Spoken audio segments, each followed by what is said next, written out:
Pratiquer son activité favorite sur deux roues en pleine nature, c'est le lot de bon nombre de vacanciers comme d'habitants du pays royannais. Et ici, dans la forêt de la Coubre, leur utilisation est strictement réglementée, notamment concernant les trottinettes électriques. Les trottinettes électriques n'ont le droit de circuler qu'en agglomération ou sur les pistes cyclables et les voies vertes. Et on ne doit pas les trouver ailleurs. Pour faire passer le message, une opération d'information est menée ce mercredi matin auprès des usagers. Et à l'évidence, il y a encore un peu de travail à fournir. Aujourd'hui, vous n'auriez pas été là, je vais le remprunter. Et sachez que je l'ai déjà emprunté. Dans sa région de Lyon, ce vacancier affirme pouvoir circuler avec sa trottinette électrique sur des pistes forestières, ici interdites.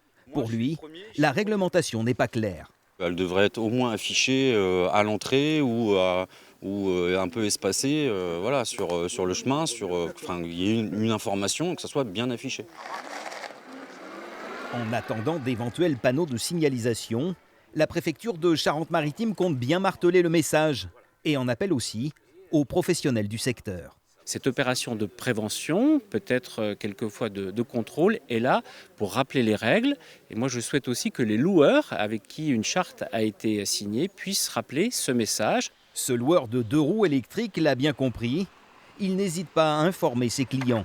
C'est dans notre intérêt aussi d'informer les gens parce que sinon, si jamais il y a contravention, vous pouvez être tranquille qu'ils vont venir nous réclamer de rembourser celle-ci.